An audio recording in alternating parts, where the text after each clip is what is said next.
Hey everybody, welcome to the What is Money Show. I am thrilled to have you here joining me on my mission to help shine light on the corruption of money. Now, a little bit about this show and how it makes money. We are 100% sponsor based, which means that all the revenues we derive come from sponsorships. But I try to be very selective about the sponsors that I work with, specifically trying to choose those who have values well aligned to the values expressed on this show, like freedom, education, self-sovereignty, etc. So what I'm going to do is a few ad reads right here at the top of the show and then a few ad reads in the middle. And I hope you won't skip them. I hope you'll take the time, listen, and see what they have to offer, because again, these are hand-selected sponsors. Now I'd like to tell you about our sponsor, Pacific Bitcoin Conference, brought to you by Swan. Now, this is going to be a 2-day event in Los Angeles, November 10th and 11th, 2022. And if you haven't been to a Bitcoin conference yet, I highly recommend it, as there really is no better way to get integrated into the Bitcoin community. Speakers announced so far include Michael Saylor, Lynn Alden, many others. I'll be speaking as well. Michael Saylor is even quoted as saying, "This is going to be the event of the year, so you definitely don't want to miss it." So go to pacificbitcoin.com and use discount code BREEDLOVE to get your tickets today. Now I'd like to tell you about our sponsor, Ledn. Ledn lets you do more with your digital assets. For instance, Ledn offers a B2X loan product that lets you leverage your existing Bitcoin to buy even more Bitcoin. Or you can also get traditional Bitcoin collateralized US dollar loans through Ledn as well. Ledn also offers both Bitcoin and USDC denominated savings accounts, letting you generate yield on your digital assets. Recently, Ledn has launched a Bitcoin mortgage product as well that lets you use Bitcoin to buy a home or finance one that you already own. So go to ledn.io, that's LEDN.io today to sign up. Stephan Kinsella, welcome back to the show. Hey, Robert, glad to be here. Really enjoyed our last conversation. We're going to continue going further into Hoppe's excellent work, A Theory of Socialism and Capitalism. And I think the first topic we're going to be getting into today is this difference between private and public ownership or social ownership. And so I'll read an excerpt here. This is from page 36 in the PDF that we're working off of. Hoppe writes, "Declaring everybody a co-owner of everything solves the problem of differences in ownership only nominally. It does not solve the real underlying problem, differences in the power to control. In an economy based on private ownership, the owner determines what should be done with the means of production. In a socialized economy, this can no longer happen, as there is no such owner. Nonetheless, the problem of determining what should be done with the means of production still exists and must be solved somehow, provided there is no pre-stabilized and pre-synchronized harmony of interest among all of the people, in which case no problems whatsoever would exist anymore, but rather some degree of disagreement. Only one view as to what should be done can in fact prevail, and others must mutatis mutandis be excluded. But then again, there must be inequalities between people. Someone's or some group's opinion must win over that of others. The how between a private property economy and a socialized one is only how those will prevails. How whose will prevails in cases of disagreement is to be determined.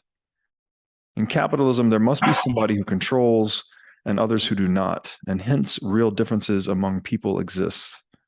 But the issue of whose opinion prevails is resolved by original appropriation and contract.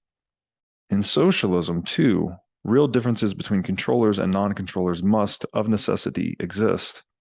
Only in the case of socialism, the position of those whose opinion wins is not determined by previous usership or contract, but by political means.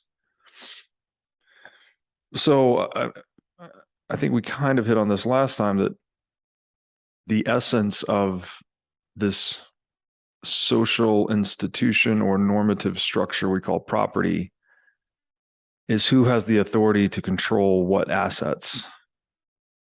And as I read this, that issue is always there no matter what. Someone has to be responsible for the things.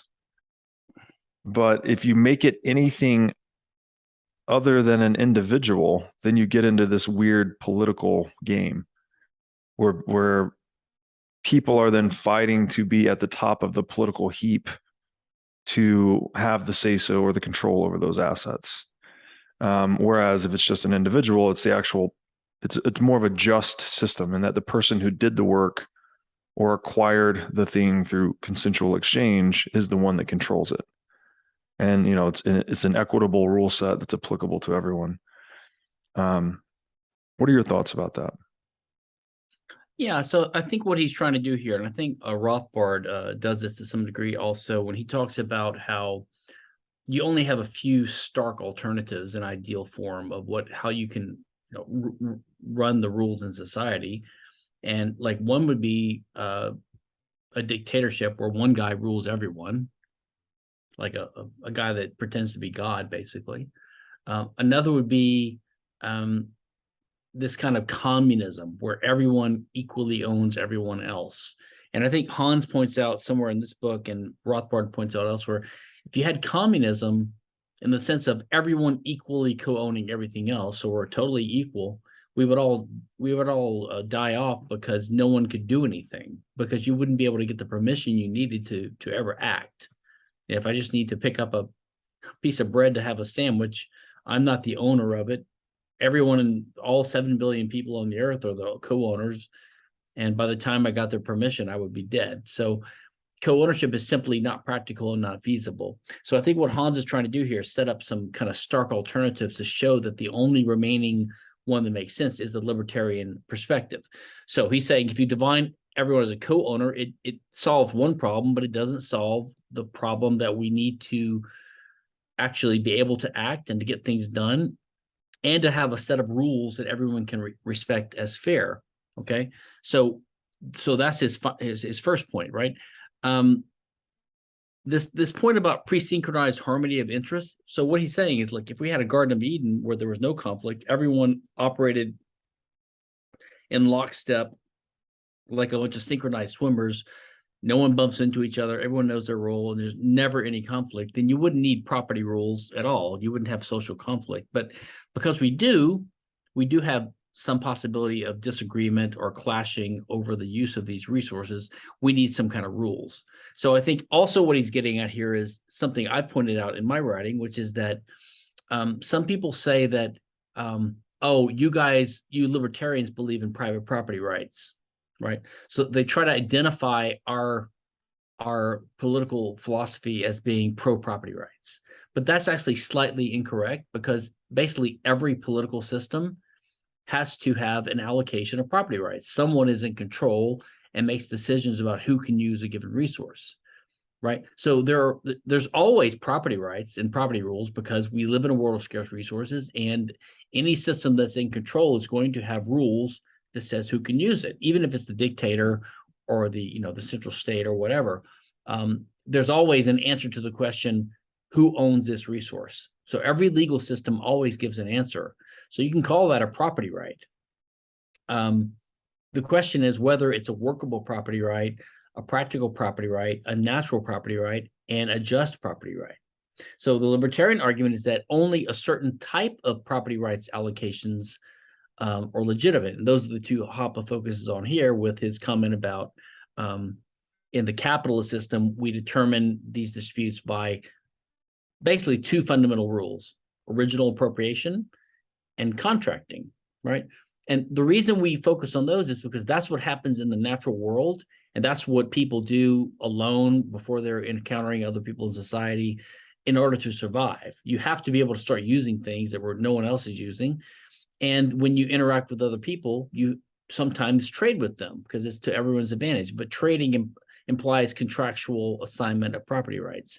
So these sort of natural rules of contractual assignment and original appropriation is what determines it. So that's capitalism. So then he contrasts it to socialism, in which case who owns things is determined politically, which means by the decision, the arbitrary decision of some bureaucrat or some committee or some legislature. But because that's political, it's arbitrary, it's not natural, and it always ends up interrupting the natural rights that had to have started civilization going in the first place. So it always results in a conflict. So ultimately, what all this gets at, and what Rothbard's criticism of communism gets at, is that if you come up with a set of rules for allocating property and they generate conflict instead of solving conflict, then they're not property rules, because the very purpose of property rules is to come up with rules that assign ownership rights in a way that can be seen as fair by participants, so that they accept it and acquiesce in it and don't fight it, and so that conflicts can possibly be avoided. But if you set up a system where conflict is part of the system, that's not a property system. That's anti-property, right? So if you say, well, I'm the central committee, I own it, I'm going to decree who can use this resource, then you're setting up conflict, because all the people whose rights you're taking rights from and that you're dominating, they're going to have the goal to basically fight back and overturn you when they get the chance. So you're setting up conflict. And one other point here, Hans uses these delicious phrases sometimes, which are new to some of us who are not steeped in European philosophy, but like mutatis mutandis, which I always loved when I first came across it. It simply means, for people listening, mutatis mutandis simply means making the relevant changes. So it's sort of like, oh, you guys accept an argument in this sphere. Well, mutatis mutandis, think about it here, right? So if you accept it here, you see something. So it's like the same argument applies to a different context. Got it. That makes sense. Yeah. So, I mean, to exist in this world necessitates some control authority over resources, right? We need resources to survive, and someone has to control them, right? And I guess property, generally understood, is kind of the means that we non-violently resolve disputes over that control authority. Right? Instead of fighting to the death over every sandwich, we can have some normative structure that lets us deal with it in a more peaceable and really efficient way. Because you can't. So, yeah, if you think about distinguish between possession and ownership, so I think of control and possession as non-normative, descriptive aspects of human action that can apply to someone even when there's no one else around. So Robinson Crusoe, alone on his island, every moment he lives, he's acting, he's making choices, he's using his will to do something or not do something, and either employing or not employing scarce resources in the world, which means to appropriate and use these things in the world. The basic categories of human action still apply to him: opportunity cost, profit and loss, that kind of stuff. Exchange is not really there because there's no one else to exchange with, although he could say from his own point of view, he's exchanging A for B. He's doing this instead of that because he recognizes opportunity cost. But the crude form, so the need to possess or manipulate or have authority over or control or resource is part of what it means to live as a human actor. That's what it means to act. But when other humans enter the picture, you have society, you have other people, and these other people are both a benefit and a threat. Because they're a benefit because we're social creatures and we like to live among other people. We can share language with them. We can have a meaningful life with them. We can have personal division of labor. And then we can have trade and the division of labor and the specialization of labor and all of that stuff, right? So that everyone's better off. We can have culture that can develop. We can have history. We can have, a meaningful part of the human social experience.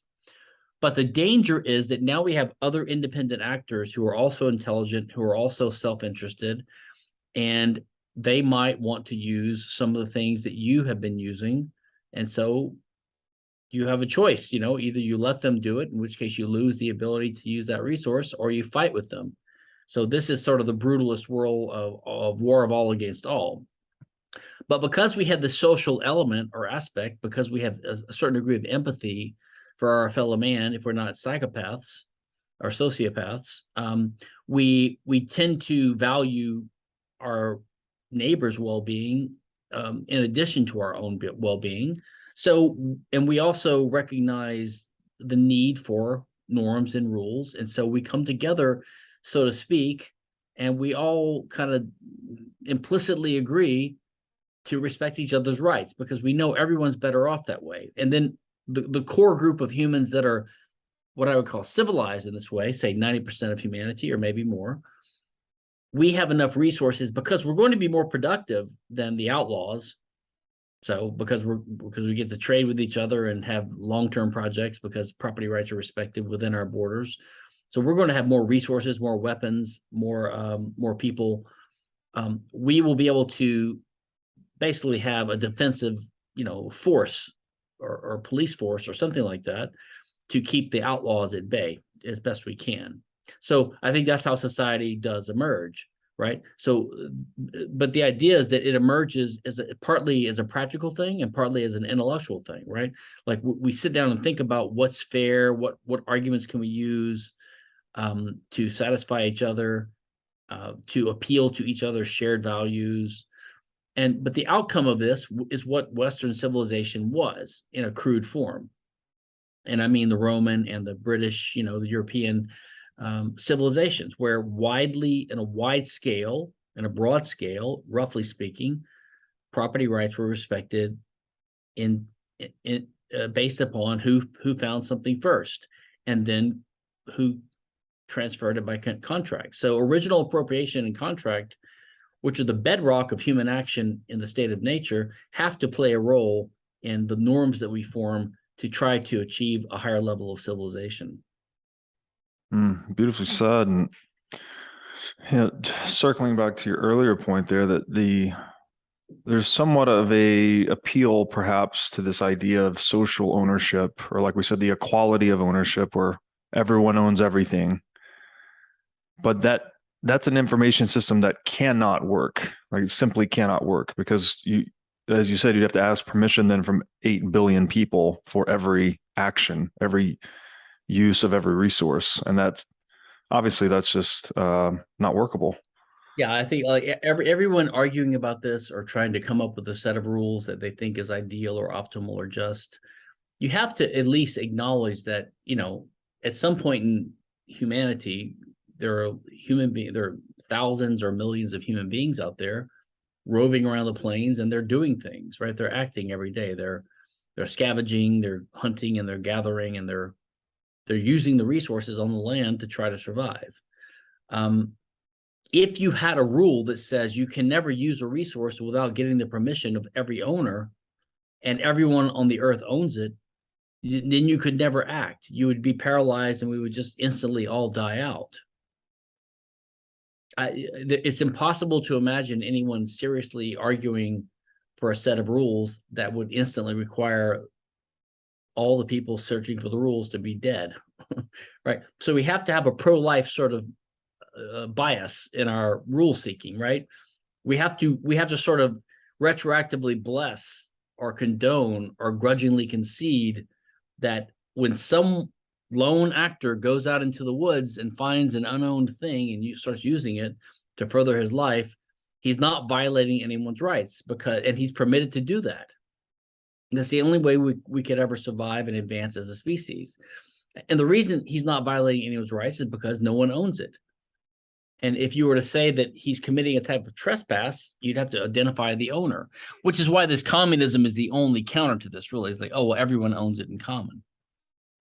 And now, of course, this, as a practical matter, opens the door for a despot to say, okay, well, there's a mass of humanity, but I'm the voice of God speaking. I'm the anointed God-chosen prophet who gets to speak for this people, and I can decide. So it's just an excuse to become a tyrant, right? To speak for the people and to make these rules. So again, every consideration you come at, like it's multi-dimensional in a sense. Like every way you come at this issue, you see that the only workable, practical, feasible, fair, natural result is going to be the libertarian private law rules, which is who starts using something first and who transfers it by his will to someone else by contract. So it's original appropriation plus contract, which is again why Hoppe emphasizes that in that passage above. Yeah, it's well said. And then I guess, fair, equitable, just, workable. And then also, I guess an argument can be made for optimal. Thank God for that it actually produces the most wealth. Like the moral, I guess the moral natural law case for property is supported by its pragmatic result, right? You get a deeper division of labor with stronger private property, as Hoppe gets into later. But before we get into that, I think let me say quickly, I think if you talk about Pareto superiority or Pareto optimality, those concepts make a certain sort of sense. And I think Rothbard draws on those in his utility and welfare economics. But the point is that only makes sense assuming voluntary or consensual actions on the parts of both parties. So like when you have two people make an exchange, if they both respect each other's property rights, then they both stand to gain from the trade ex ante, right? They both expect to do it. That's why they do it. And if neither one is coerced into doing it, then they're both expecting to gain. So all we can say is that the one sure means of increasing social wealth is to respect property rights and to allow people to interact in a consensual, voluntary way. So the only way you can have the Pareto optimality or superiority assumptions is to assume an institutional background of respect for rights where there's no coercion and there's no dominance, right? So because if I rob you, yeah, maybe in some sense you could say I'm better off because now I have a resource I didn't have before, but you're worse off. And because values, according to the Austrians, are subjective and not subject to quantitative comparison, especially between people, you could never say that the net sum result of my robbery of you is that society is better off.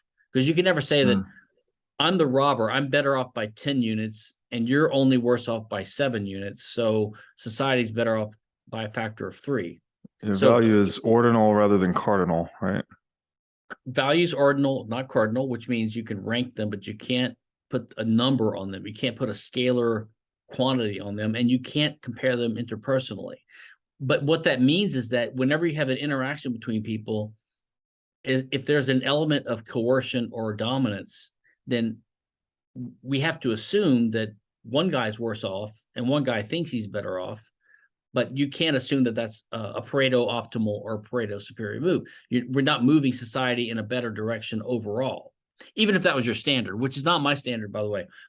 My standard would be every person has to have their rights respected to be just for justice to be done. But even if you switch to that kind of rule, the point is it's impossible to show that once there's coercion introduced into any schema of allocating rights or domination or control, then you can never demonstrate that it's wealth generating.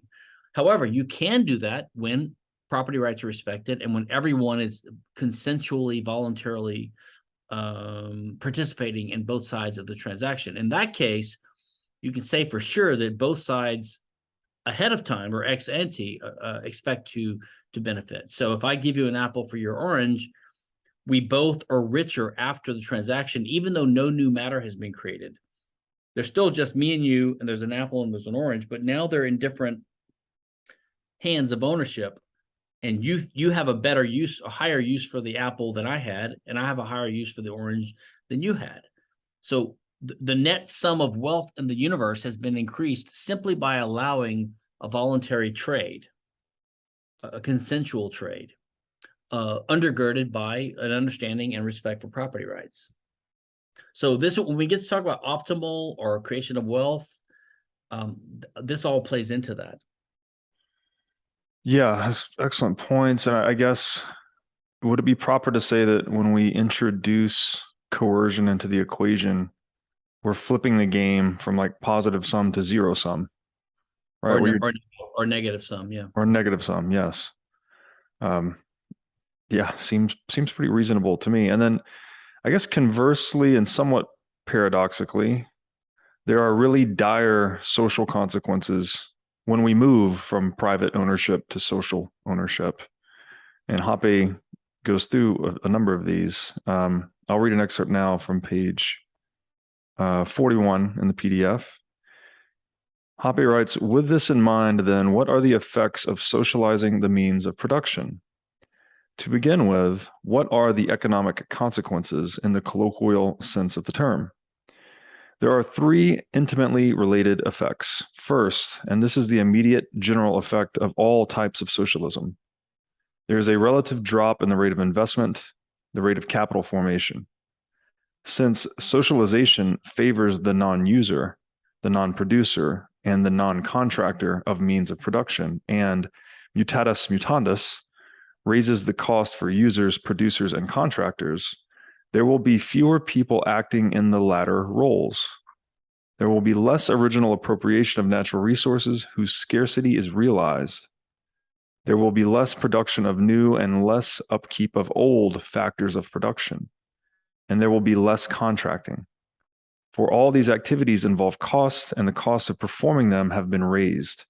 And there are alternative courses of action, such as leisure or consumption activities, which at the same time have become relatively less costly and thus more open and available to actors. And then he goes on. There's two more of these. I wonder if you have any comments on the first one before I read the next one. Well, yeah, so he's using his praxeological insight into the structure of human action and the role of time preference and the role of the fact that when you have a lower time preference, that is, you're willing to wait longer for the outcome of your productive plans, you can engage in a longer term plan, which is usually more complicated and usually has a higher output, which is why you're willing to do it.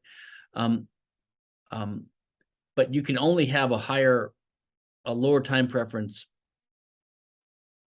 plan and where you prefer the long-term outcome, if that's possible, if it happens.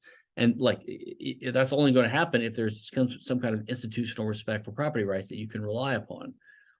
So if you plant a garden and you're afraid that the marauding zombie hordes are going to take it tomorrow, why would you bother planting it in the first place, right? But if you have a stable system of property rights, your neighbors are all willing to pitch in to help spot thieves, and the legal system in the community is on your side, hey, you feel comfortable investing some of your resources now and waiting 2 or 3 years to reap the harvest of a long-term production process. And this applies to factories and animals and agriculture, all kinds of things like this, right? But when you have socialism, when you socialize it, then you necessarily start reducing all of the aspects and the incentives that drive someone to engage in a long-term production process in the first place. So you necessarily drive people towards a more hand-to-mouth existence, which makes us poorer as a nation, in addition to impoverishing the people that are directly affected by it. So, and that's just the first thing he mentions, like if you start socializing production, like that's just the first of, I think, of 3, he says, right? Yeah, that's right. Now I'll read the second one now. He writes, secondly, a policy of the socialization of means of production will result in a wasteful use of such means, i.e., in use which at best satisfies second-rate needs and at worst satisfies no needs at all, but exclusively increases cost. The reason for this is the existence and unavoidability of change. Once it is admitted that there can be change in consumer demand, change in technological knowledge, and change in the natural environment in which the process of production has to take place, and all of this indeed takes place constantly and unceasingly, then it must also be admitted that there is a constant and never-ending need to reorganize and reshuffle the whole structure of social production. There is always a need to withdraw old investments from some lines of production and, together with new ones, pour them into other lines, thus making certain productive establishments, certain branches, or even certain sectors of the economy shrink and others expand. Now assume, and this is precisely what is done under a socialization scheme, that it is either completely illegal or extremely difficult to sell the collectively owned means of production into private hands. This process of reorganizing the structure of production will then, even if it does not stop altogether, at least be seriously hampered. There's Right. more there, but that's the only highlight I put there. Do you have comments on that? Yeah. So what he's getting at is that the Austrian understanding of the market is a process and it's dynamic. And so you can think of the market as always adapting from moment to moment towards some kind of equilibrium, but it's never going to reach an equilibrium, right? So that's just like a way of thinking about the market process, what happens. So from every moment, you always have to take into account. But this is, by the way, one of the benefits of having a monetary price system. So when you have a monetary system, it avoids the problem of barter, which is the double coincidence of wants, right? But it also permits rational economic calculation, which means you can calculate in cardinal units and compare different plans for your future activities and try to aim for the one that you expect based upon your judgment and your knowledge will result in the highest monetary profit, if monetary profit is your goal. So even though values are incommensurate and they're ordinal, not cardinal, having a monetary system gives you kind of a arithmetic format where you can compare projects. Okay, but that means the counterpart to that is you can always in the future when things happen, now you can use the prices for the other thing, not for predicting the future and trying to adjust to the future, but to account for the past. And to make an assessment. Oh, did I make a profit on this project or not? Sometimes you do, sometimes you don't. Sometimes you make a profit different than you thought. Sometimes you make a profit in a different way than you thought. And so then you can reassess and you can move. So the point is, every moment in time, you're always projecting future prices and operating upon that projection, but you're also looking at the past and evaluating what you did, and you're adjusting. So you have to be adjusting all the time, because there's no equilibrium ideal state we're ever going to reach. So I think his point is that when you have a socialist committee, they just make a decision. It's an arbitrary decision about how to use resources. They're not responding to any of this. They're not using market prices to forecast, and they're not using past prices to do cost accounting to assess their past. So they're stuck. They're stuck in amber in a sense, and they're not flexible enough to dynamically keep responding. So it's like gumming up the whole works of the dynamic market process, which is the reason why in a capitalist dynamic free market process, you have a chance at prosperity and growth. It's because of the way it's allowed to work. It's allowed to work to let people exchange with each other, to trade knowledge with each other, to put resources to their better use, and to adapt and change to changing circumstances. And all of that is hampered severely by having a centralized command control structure. I think that's what he's getting at there. That's excellent framing. Actually, I like the visualization of it clogging up the gears of the market process, right? It's making us, the adaptation and articulation of the market process is just slowing it down and also causing it to be misdirected and misguided in many cases. It reminds me of price signal distortion, right? You start debasing the currency, and then the false information starts to propagate through the market, and it screws everything up. Now I'd like to tell you about our sponsor, CrowdHealth.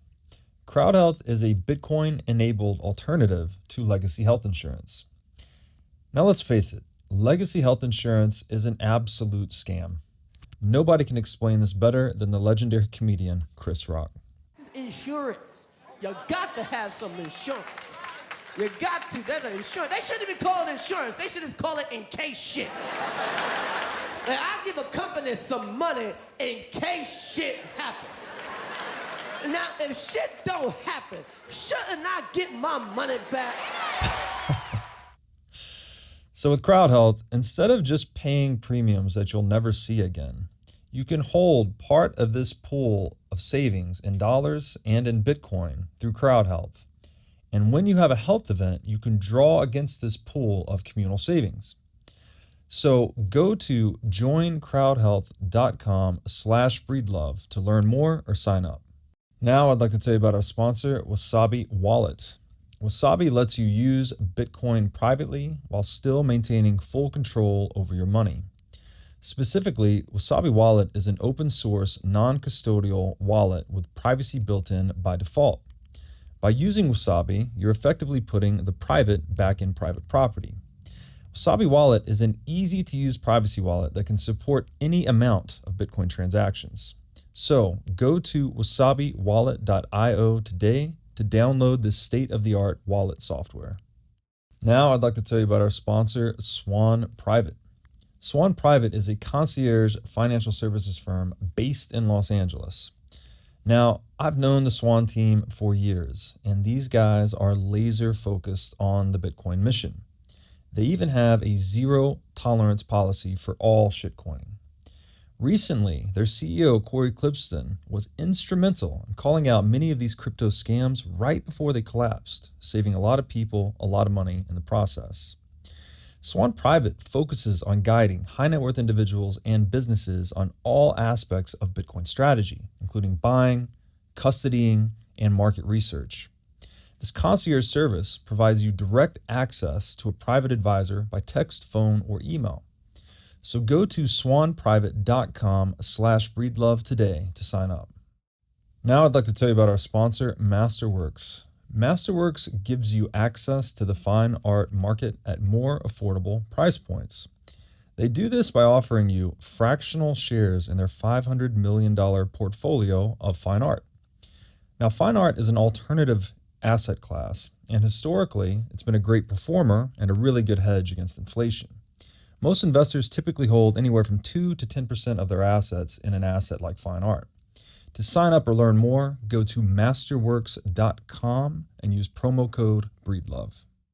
Now I'd like to tell you about our sponsor, Casa. Casa makes it simple to buy and secure your Bitcoin without wondering whether you're doing it right. Specifically, Casa provides a multi-key custody solution, which is by far the most secure way to custody your Bitcoin. Now, when I talk about Bitcoin being theft-proof money or inviolable private property, a multi-key custody model is exactly what I am talking about. Using multiple keys lets you maintain full control of your Bitcoin while also giving you redundancy in case you lose one of the keys. It's also the best way to secure your Bitcoin for inheritance planning purposes. So go to keys.casa, that's C-A-S-A, today to sign up and use discount code BREEDLOVE. Okay, I will go to his third point here. Hoppe writes, thirdly, socializing the means of production causes relative impoverishment, i.e. a drop in the general standard of living by leading to an overutilization of the given factors of production. The reason for this, again, lies in the peculiar position of a caretaker as compared with that of a private owner. A caretaker being someone that was put in charge of the social ownership, I think, basically. A private owner who has the right to sell the factors of production and keep the money receipts privately will, because of this, try to avoid any increase in production which occurs at the expense of the value of the capital employed. His objective is to maximize the value of the products produced plus that of the resources used in production. Resources used in producing them, because he owns both of them. Thus, he will stop producing when the value of the marginal product produced is lower than the depreciation of the capital used to produce it.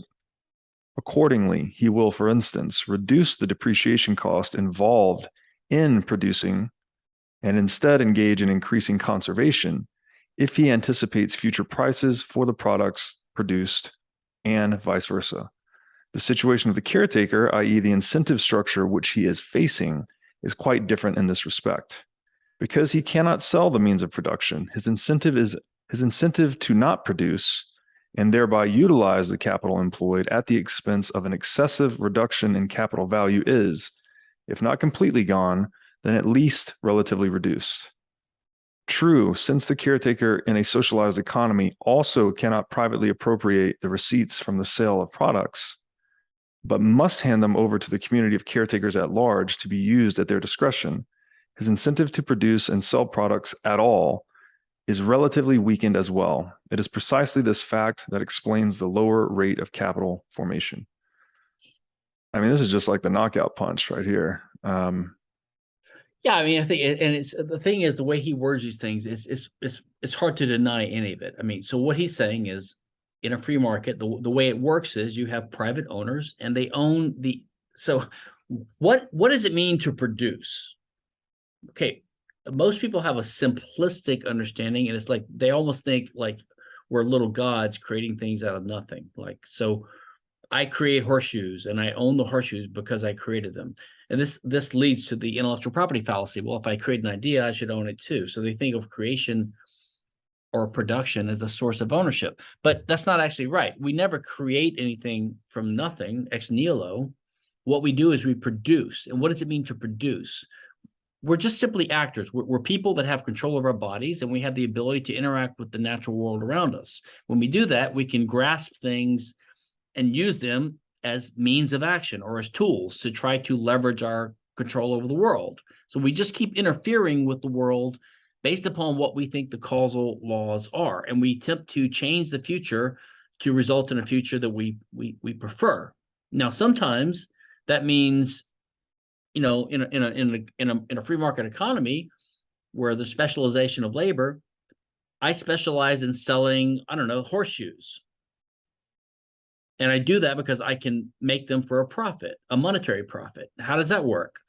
I have to acquire these input factors or resources, which is the raw, say the raw iron, and then I have a fab basically. I have a shop where I can turn that with labor of me or my kids or my employees into horseshoes, and I sell those horseshoes. But so I'm producing a horseshoe, but all that really means is I'm rearranging the material of an input factor into a different shape, a different arrangement that I believe is more valuable to certain customers or to me. So production simply means to rearrange an input factor into a more useful arrangement. That's all it means. Now, yes, you use your intellect, you use your labor, use your creativity, use your savings, use the support of your community, whatever to do that, but that's what you're doing. But essential to that analysis is that you already owned the input factors for the horseshoe, the raw iron, otherwise you didn't own the output. So you don't own the output factor because you produced it. What your producing did was it produced wealth. Wealth, we can think of wealth as sort of like the sum total of utility that we get from things that we can control. So yeah, if I take raw metal and transform it into horseshoes, now it's more useful than it was before. So I've increased the sum total of wealth in the world. And because I'm the one who did it, and I have the property rights in those horseshoes, I can sell them, hopefully at a profit to other people. And they benefit from that sale because ex ante, they benefit from any voluntary transaction. You know, they prefer the horseshoe that I made to the shekels they gave me, right? And I prefer the money I'm getting or the payment I'm getting. So that's how it works. So production always is the rearranging of an input factor. Okay. Let me see how I was going to tie this into Hans's point.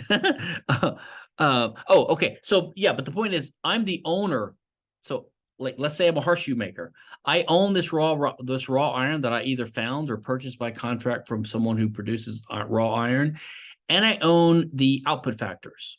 Now, if I'm lucky, or if I'm fortunate, or if I'm skilled, maybe I can expend labor and effort into transforming raw iron into finished horseshoes, and maybe make a psychic profit and a monetary profit.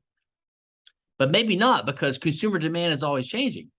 You know, maybe the car is coming around and horseshoes are no longer in demand, and maybe the raw iron that I have stored up would be better used to make Henry Ford's cars. But because I'm the owner and my main goal is to make a monetary profit, I don't care whether I make the monetary profit from selling the horseshoes or selling the raw iron. So I would adapt. I could dynamically adapt and use these resources in their most efficient way instead of just pumping out horseshoes.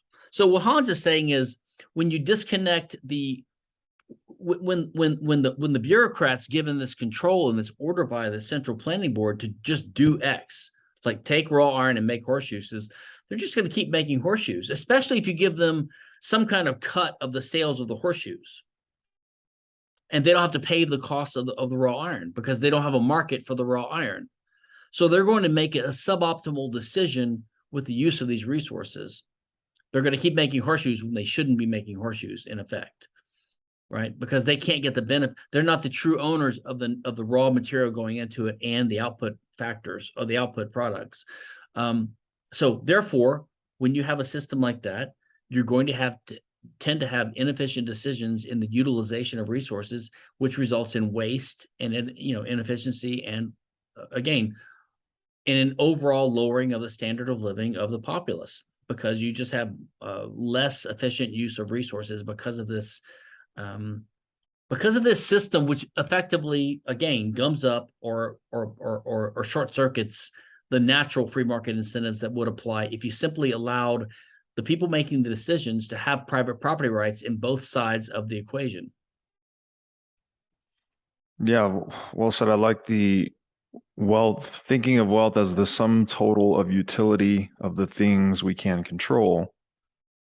And when you remove private property, you end up with these inefficient decision-making processes and actions that's leading to the usage of resources in a way that creates waste, lower standard of living, and wealth destruction, right? We're actually reducing the amount of things, I guess the utility of the things we can control, because to your point, they just keep producing horseshoes even when no one wants or needs horseshoes, presumably. Whereas in the market, it's like I think the U.S. has like these huge cheese caves where we have billions of pounds of cheese because of the remnants of some Reagan-esque plan to store up the stuff that people on welfare need for women, infants, and children, cheese. So we actually have these huge strategic cheese reserves in the country, in addition to the oil reserves. I mean, none of it makes any sense, right? It's obviously a huge diversion of resources. It's a legacy from some stupid program, but it's incredible. A cave of cheese. I've never heard of that. Oh, look up strategic cheese reserves. You won't believe it. That's funny. Okay, as if all that were not bad enough, he sort of continues, and he starts to talk about those threefold economic consequences in other terms, I think specifically of labor. And so I've got a lot of highlights here. I'll start with this one on page 45. Hoppe writes, while implied in this analysis of the threefold economic consequences of socializing the means of production, which are reduced investment, misallocation, and overutilization, all of which lead to reduced living standards. In order to reach a full understanding of Russian-type societies, it is interesting and indeed important to point out specifically that the above analysis also applies to the productive factor of labor. With respect to labor, too, socialization implies lowered investment, misallocation, and overutilization. First, since the owners of labor factors can no longer become self-employed, or since the opportunity to do so is restricted, on the whole, there will be less investment in human capital. Second, since the owners of labor factors can no longer sell their labor services to the highest bidder, for to the extent to which the economy is socialized, separate bidders having independent control over specific complementary factors of production, including the money needed to pay labor, and who take up opportunities and risk independently on their own account, are no longer allowed to exist. The monetary cost of using a given labor factor or of combining it with complementary factors can no longer be established, and hence all sorts of misallocations of labor will ensue. And third, since the owners of labor factors in a socialized economy own at best only a part of the proceeds from their labor, while the remainder belongs to the community of caretakers, there will be an increased incentive for these caretakers to supplement their private income at the expense of losses in the capital value embodied in the laborers, so that an overutilization of labor will result. Whew, that is a dense intro. Yeah, I think what he's getting at here. Let's talk about the first one. So I think he's saying that, look, if you're he's not saying you're a slave exactly, but you're kind of a slave, right? Because you're part of the socialist system, and the ways you can use your labor are restricted by the government strictures. So what he says here when he says there will be less investment in human capital. What he means is, like, normally I might go take a course in accounting to make myself better at accounting, to get a job at this company because I know that they need a CPA, right, or something like that, or MBA or whatever. And the reason I would take the time to do that and to better myself is because I could capture the rewards of it. I can get a higher salary. But if you can't do that, you don't bother to better yourself. You just become lazier and more indolent. It's actually rational to do that. Like, why would I bother bettering myself if my improved skills don't result in any higher income for me, right? So that's the first thing. So it leads to people simply not bettering themselves as much, not developing. That's a terrible incentive too, to disincentivize self-development. Of course, it's horrible. Of course, it's horrible. The third one, let's talk about the third one real quick. He talks about so the bosses would tend to basically overutilize or overwork the laborers because they can and they get the benefits from that. But that's not, again, you shouldn't overuse or overwork someone, because then you're using them in a less efficient way. And that gives rise to all kinds of incentives of its own. Now, the middle one's a little bit more complicated. Let's go through that. Second, since they can't sell their labor service to the highest bidders, there's misallocations of labor that will ensue. I think that's too complicated to draw out here, but I do think what he's getting at is that the whole market is totally disturbed and distorted by all this interference, and so these workers really don't know what they're doing. They don't know what the best thing to do with their time or their labor is. So they're sort of pawns in the machine. So it's just not the way you want to imagine an efficient economy or a just economy or a fair economy, right? Rewarding people, letting them have agency and autonomy and independence, responding to market signals, and living their own lives. They're cogs in the machine. And of course, nothing good is going to be expected from that. Absolutely. Okay, and then I'll read one more here because it really comes off the back of the last excerpt nicely here. Hoppe writes, last but certainly not least, a policy of the socialization of the means of production affects the character structure of society, the importance of which can hardly be exaggerated. As has been pointed out repeatedly, adopting Russian-type socialism instead of capitalism based on the natural theory of property implies giving a relative advantage to non-users, non-producers, and non-contractors as regards property titles of the means of production and the income that can be derived from using of these means. If people have an interest in stabilizing and, if possible, increasing their income, and they can shift relatively easily from the role of a user/producer or contractor into that of a non-user, non-producer, or non-contractor, assumptions, to be sure, whose validity can hardly be disputed, then, responding to the shift in the incentive structure affected by socialization, people will increasingly engage in non-productive and non-contractual activities. And as time goes on, their personalities will be changed. A former ability to perceive and anticipate situations of scarcity, to take up productive opportunities, to be aware of technological possibilities, to anticipate changes in demand, to develop marketing strategies and to detect chances for mutually advantageous exchanges. In short, the ability to initiate, to work, and to respond to other people's needs will be diminished, if not completely extinguished. People will have become different persons with different skills who should the policy suddenly be changed and capitalism reintroduced, could not go back to their former selves immediately and rekindle their old productive spirit, even if they wanted to. They will simply have forgotten how to do it and will have to relearn slowly, with high psychic costs involved, just as it involved high costs for them to suppress their productive skills in the first place. I mean, this is the one that is just mind-blowing to me, that we're actually re-sculpting the characterological structure of human beings, like pushing us to be, what does he say earlier in the book? Drunks rather than philosophers. Yeah. And I think that, so he makes the kind of offhand point that, all this stuff makes us less efficient and less productive, but it also changes our character as human beings.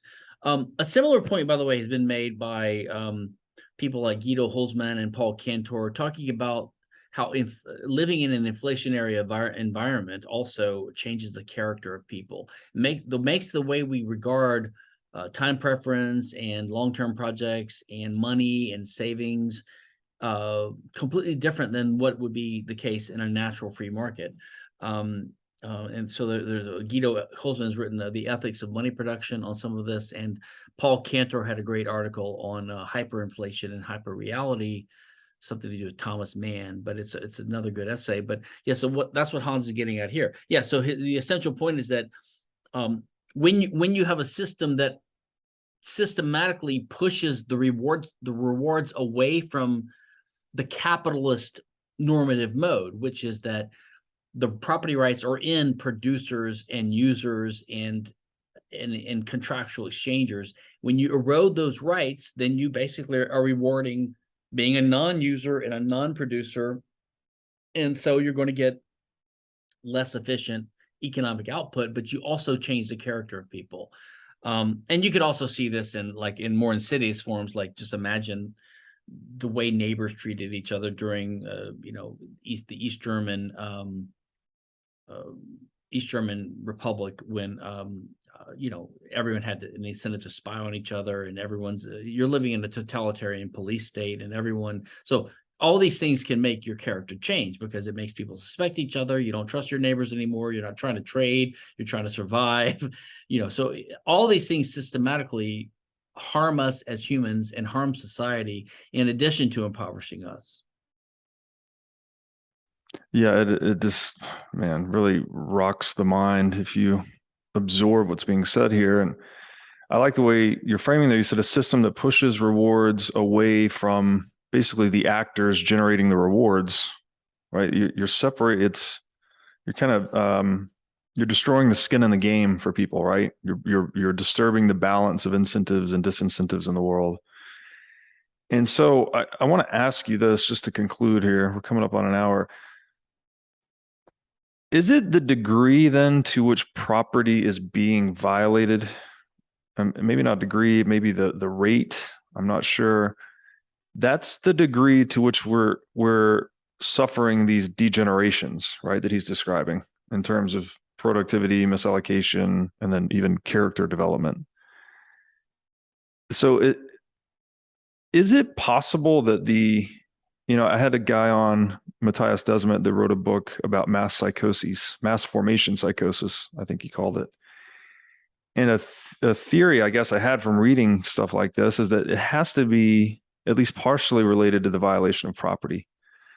Like people, when we're printing money very rapidly, obviously we're violating people's private property rights.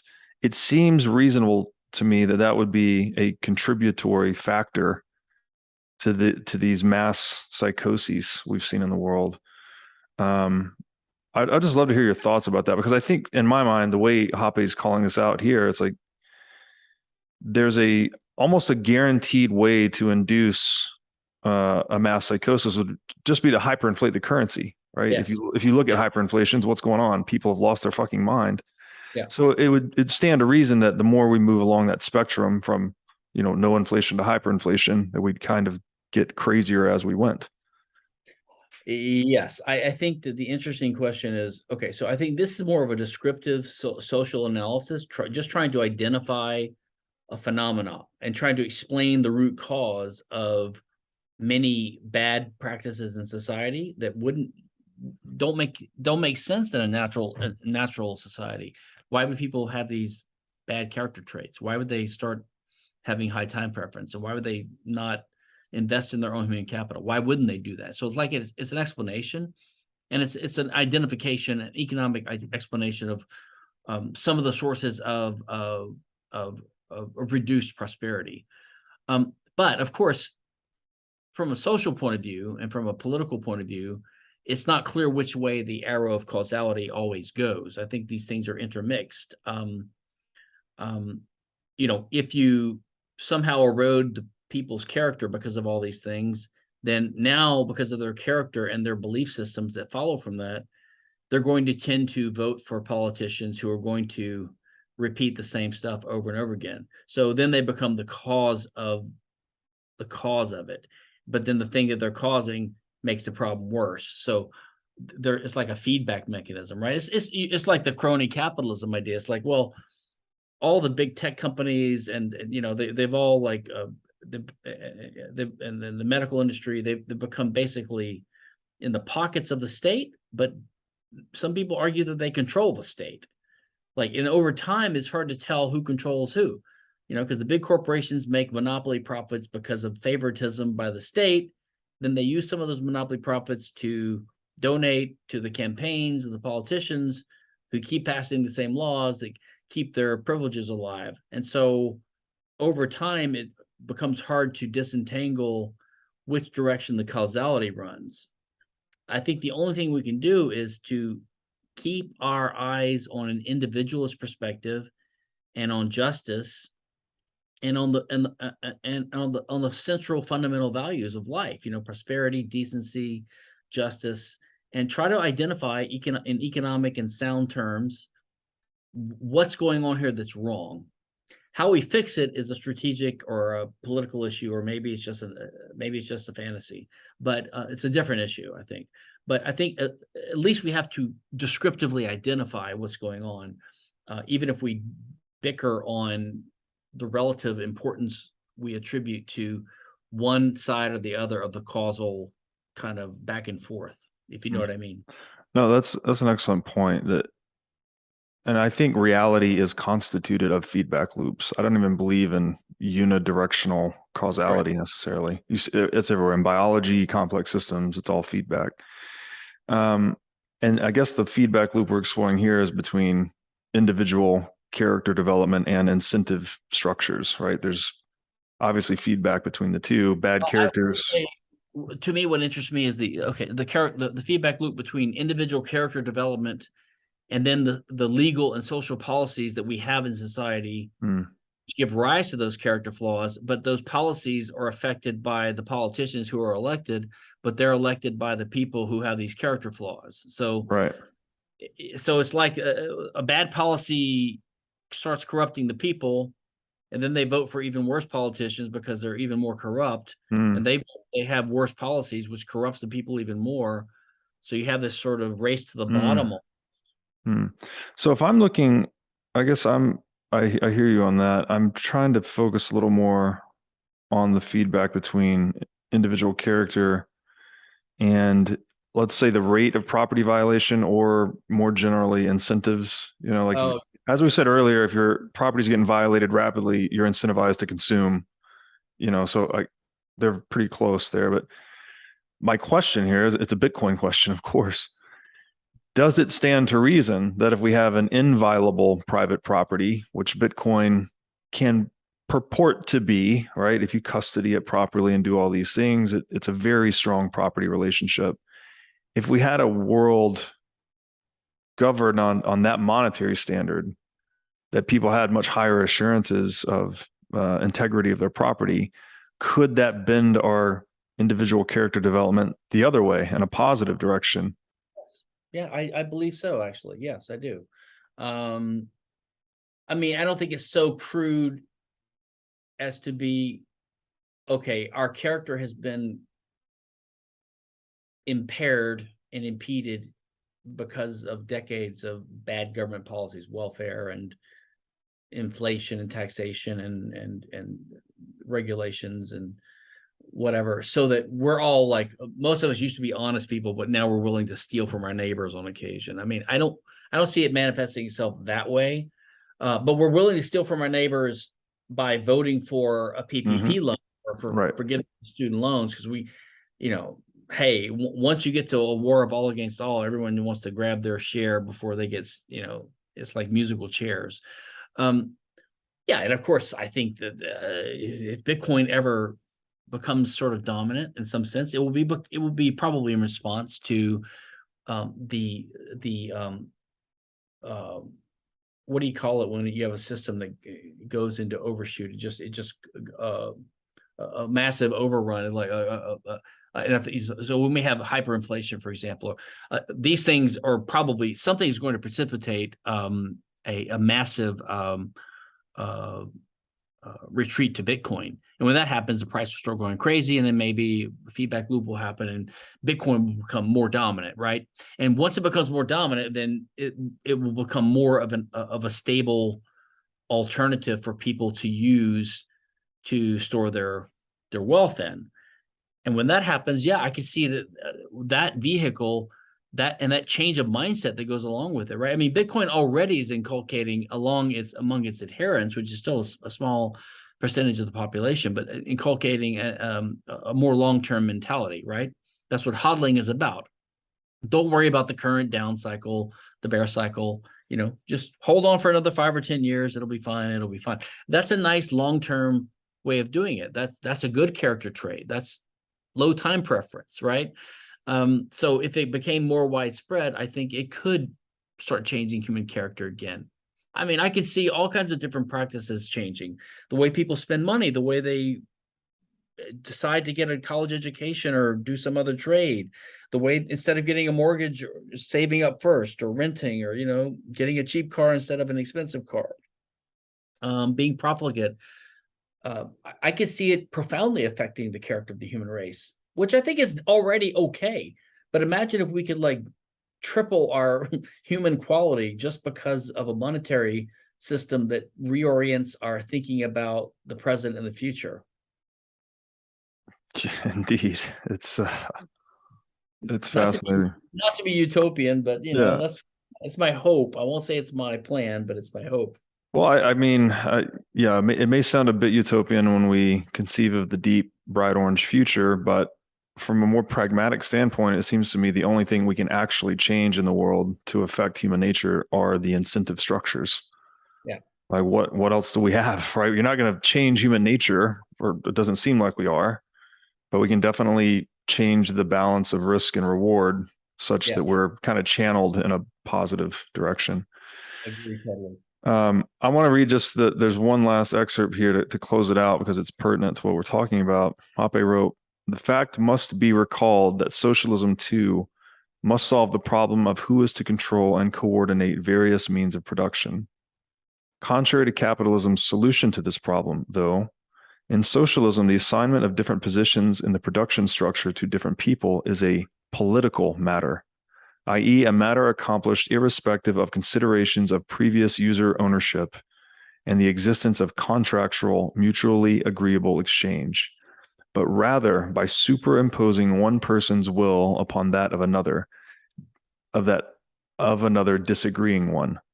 Evidently, a person's position in the production structure has an immediate effect on his income, be it in terms of exchangeable goods, psychic income, status, and the like. Accordingly, as people want to improve their income and want to move into more highly evaluated positions in the hierarchy of caretakers, they increasingly have to use their political talents. It becomes irrelevant, or is at least of reduced importance, to be a more efficient producer or contractor in order to rise in the hierarchy of income recipients. Instead, it is increasingly important to have the peculiar skills of a politician, i.e., a person who, through persuasion, demagoguery, and intrigue, through promises, bribes, and threats, manages to assemble public support for his own position. Depending on the intensity of the desire for higher incomes, people will have to spend less time developing their productive skills and more time cultivating political talents. So, yeah, perhaps to the degree to which we can enhance the integrity of private property through Bitcoin and other means is the degree to which we can maybe depoliticize human affairs a little bit. Well, I mean, I think you're always going to have these kind of plastic political people, but if they're not rewarded, they have to go get a job at Starbucks, you know? I mean, like some people are joking that Starbucks is now, or McDonald's is now willing to employ former executives from Twitter. So, you know, Hayek talks about a related thing in The Road to Serfdom. He talks about why the worst get on top. Because in democracy, the people with political skill are the ones that are good at climbing to the top of that ladder. But these are not people that are good at the other things in life that produce value, but they're good at wielding political power. So you have systems that reward this and incentivize this. And to the extent they have the ability to make decisions about allocating scarce resources, the decisions will be suboptimal. And so we all pay the price for that, right? They don't pay much of a price because they're rich, because they get to get whatever cream of the crop is left over. But the average person suffers from that because we're living in a less wealthy world right now than we otherwise could if we had a higher degree of capitalism and a less degree of rewarding political minded people with those types of skills. I mean, do we want people with political skill, or do we want people with engineering and financial and, you know, technological skills? Yeah, it's a great point. Great point. Yeah, well, we could, I don't know, fix the money, fix the world a little bit at least. So, Stephan, thank you so much. I look forward to continuing this conversation with you again soon. Do it again soon. Thanks, Robert. Thanks.